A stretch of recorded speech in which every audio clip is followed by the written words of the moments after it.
নমস্কার বন্ধুরা, আমি শর্মিলা লাহাস কিচেনে জানাই আপনাদের সকলকেই স্বাগত।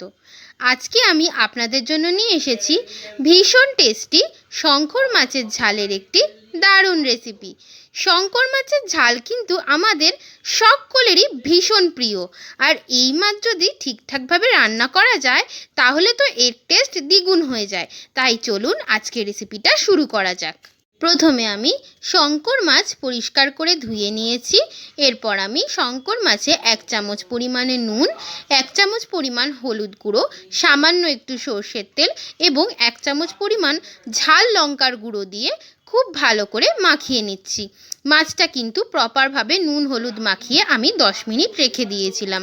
নুন হলুদ মাখানো হয়ে গেলে কড়াইতে আমি সর্ষের তেল গরম বসিয়ে দিয়েছি। সর্ষের তেলটা গরম হলে একে একে আমি শঙ্কর মাছের পিসগুলো দিয়ে দেব এবং লাল লাল করে ভেজে নেব। শঙ্কর মাছ কিন্তু বেশি ভাজতে লাগে না, সামান্য একটু ভাজলেই হয়ে যায়, তাতেই কিন্তু লাল রং চলে আসে। এইবার আমি মাছগুলো প্রপারভাবে ভেজে তুলে নিচ্ছি। ওই মাছ ভাজার তেলেই আমি মাংসের মতো পিস করে কেটে রাখা আলু খুব ভালোভাবে ফ্রাই করে নিচ্ছি। আলু ফ্রাই করতে করতেই কেটে রাখা পেঁয়াজ এবং টমেটো দিয়ে খুব ভালো করে আলুর সাথে আমি লাল লাল করে ফ্রাই করে নেব। যখন পেঁয়াজের কালারটা একটু লাল লাল হয়ে আসবে তখন আমি 2টো কাঁচা লঙ্কা দিয়ে আরেকটু ফ্রাই করে নেব।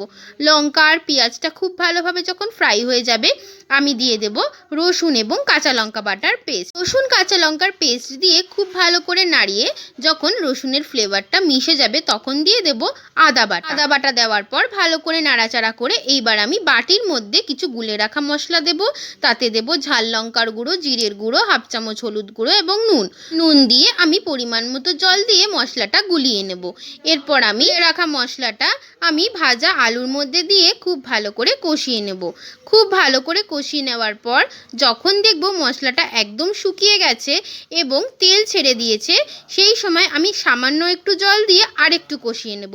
কষিয়ে নেওয়ার পর 1/2 চামচ মতো গরম মশলা গুঁড়ো দিয়ে দেব এবং দেওয়ার পর খুব ভালো করে মশলাটা কষিয়ে যখন মশলা আবার জল টেনে নেবে সেই সময় আমি পরিমাণ মতো জল দিয়ে যতটা পরিমাণে আমরা ঝোল খাবো বা গ্রেভি খাবো সেই পরিমাণে জল দিয়ে নিচ্ছি। জলটা দেওয়া হয়ে গেলে আমি ভেজে রাখা শঙ্কর মাছগুলো একে একে দিয়ে ঢাকনা চাপা দিয়ে ফুটতে দেব 10 মিনিটের জন্য। 10 মিনিট পর ঢাকনা খুলে নিলেই কিন্তু রেডি আমাদের ভীষণ টেস্টি এবং জিভে জল আনা একটি রেসিপি শঙ্কর মাছের ঝাল বা শঙ্কর মাছের তেল ঝাল। এই রেসিপি যদি বাড়িতে সময় থাকে আর শঙ্কর মাছ বাজার থেকে এনে তাড়াতাড়ি তৈরি করে ফেলুন আমার রেসিপিতে। ভিডিওটা কেমন লাগলো অবশ্যই জানাবেন। ভিডিওটা ভালো লাগলে লাইক কমেন্ট শেয়ার করতে কিন্তু একদম ভুলবেন না। আর এইরকমই আরও টেস্টি রেসিপি দেখার জন্য কিন্তু সাবস্ক্রাইব করে নিতেই হবে লাহাস কিচেন চ্যানেলকে। চ্যানেল সাবস্ক্রাইব করা কিন্তু ভীষণ সোজা। চলে যেতে হবে ইউটিউবে আর সার্চ করে নিতে হবে লাহাস কিচেন চ্যানেলকে। চ্যানেল সার্চ করে অবশ্যই সাবস্ক্রাইব করে বেল নোটিফিকেশনকে কিন্তু অলে রেখে দিতে হবে।